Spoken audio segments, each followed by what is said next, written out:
Hi, this is a showcase of my Deathblow Barbarian. It's basically taken from the maxroll guide from Beatdropper, but I've added the grandfather and made some small changes that I think are better for this build. And I'm going to explain how it works after I kill Andariel. This is a bossing build, which means it deals way more damage to bosses than to normal elites or trash mobs.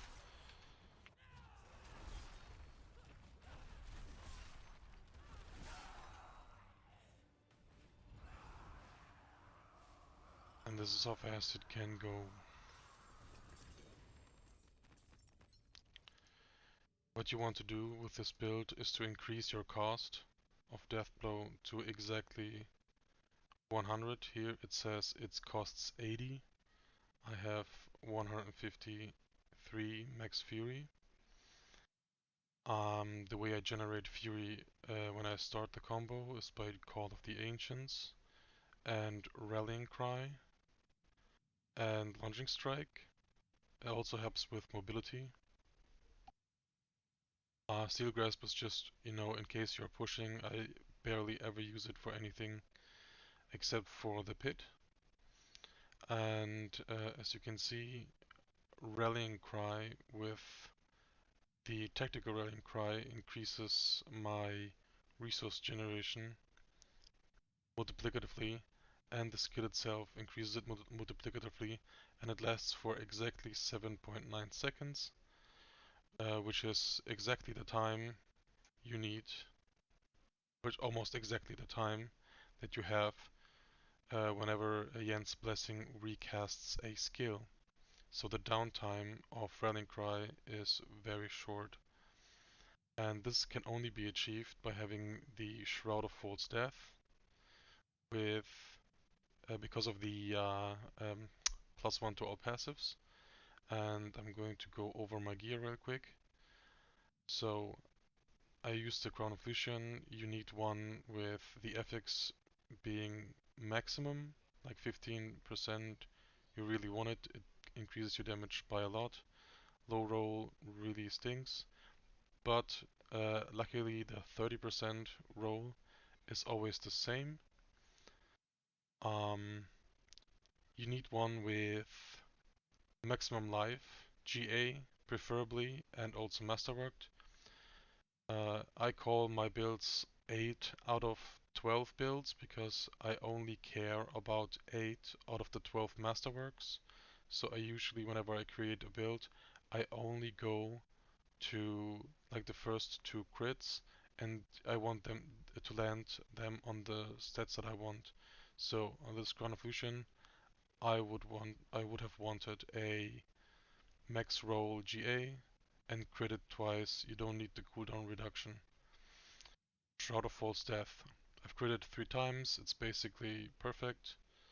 And the only thing that it could be improved would be, of course, more GAs on maximum life and all stats. I wanted it to crit twice on resource generation.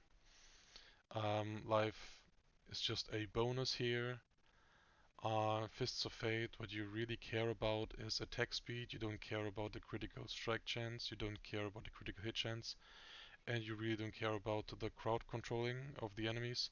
In fact, I would have preferred to have like a really low lucky hit chance and a really low chance to crowd control them. This way it's easier to pull enemies in a rift because they don't get crowd control immune that quick. And what's really going to improve your damage is a high roll on the legendary ethics. Now, my area sparing kind of look insane, but they actually are not. You want a GA on maximum life and on Call of the Ancients cooldown reduction. You don't care about the damage that your Ancients deal. You want to crit. I haven't done it perfectly here, but for 2 crits it's pretty much okay.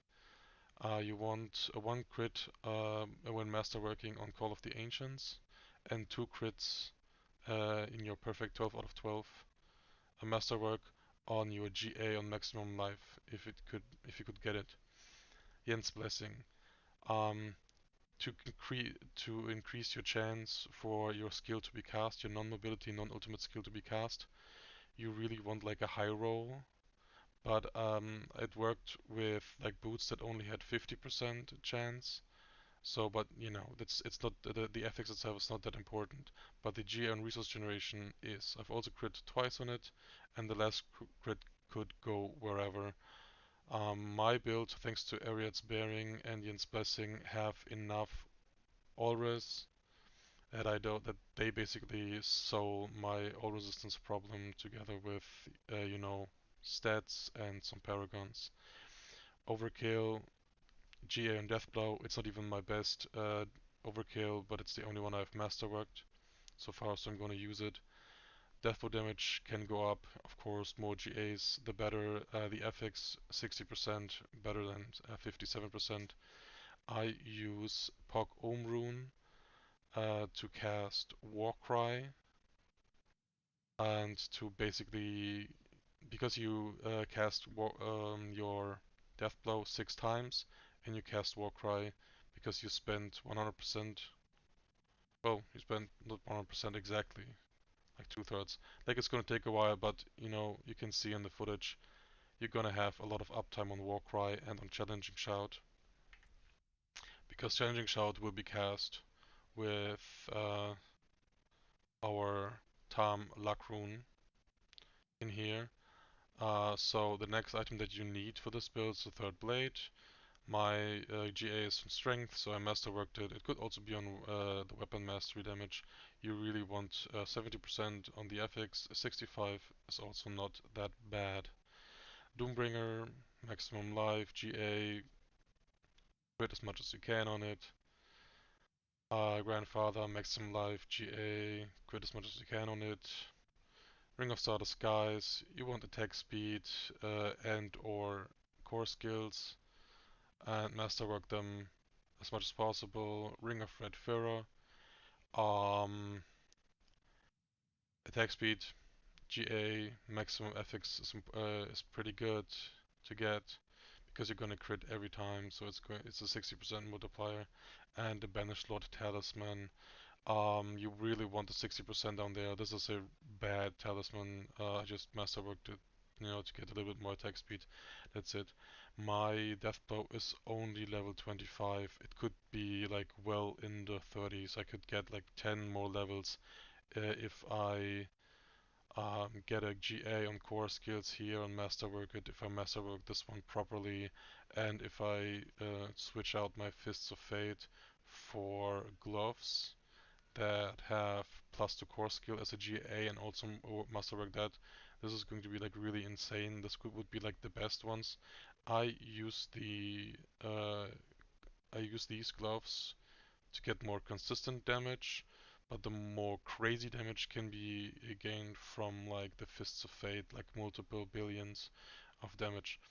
And the way this whole thing works um, is if we go into our skill tree.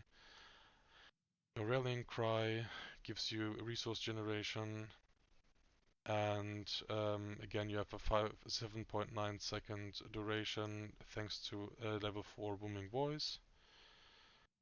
Um, and you increase your, you make it so that you berserk as much as possible with your Warcry that you cast from your rune to also get more multiplicative view generation while you are berserking, and also, you know, to get just berserking itself is a pretty good stat, right? Making things vulnerable all the time because it becomes a weapon mastery skill and a core skill at the same time. Also, challenging shout just to get more life. More life means more damage because it's an overpower build. When I'm just standing here, I have like almost 40,000 life. I don't have any potion running. Um, in my paragon, it's basically the paragon tree from the maxroll guide. You use Ire glyph on your starting board. The next board is the Blood Rage board with the Dominate glyph. And you see they are not really that high levels. I have a level 86 Dominate, I have a level 52 Challenger, a level 46 Crusher, a level 46 Ire, and a level 46 Wrath. The next board would be the Decimator board with the Challenger glyph. And we have the Bone Breaker board. I don't even really know if this is really necessary just to get one overpower every 12 seconds. But I guess everything around here is kind of worth it. You know, some nice additive damage things. This is not a top priority, however. And we have the Wrath glyph on this board, and the last board would be a Carnage board with the Crusher glyph in here because maces and overpower and you know all that good stuff. Right, even my berserking isn't perfect. I can increase it, but it's like 2% here. Like it's not a min-max build. It's not everything perfectly masterworked, and yeah, I get my Carnage glyph to be maximum with, not even with my inner calm gloves here because they also don't have berserking damage, they have just a berserking duration for like more comfort. Now the problem with this build is of course the gear requirements are kind of insane to make it like look good. Like this is getting like 4 mythics isn't that um, easy with the GAs that you want. On top of that, like there are variations, right? You can go unconstrained if you don't have the Ring of Star Skies, and just use the Crown of Lucian to get the cost to 100. Then it's also kind of annoying that the Crown of the Lucian lasts for 4 seconds, but the Ring of Starless Skies lasts for 3 seconds.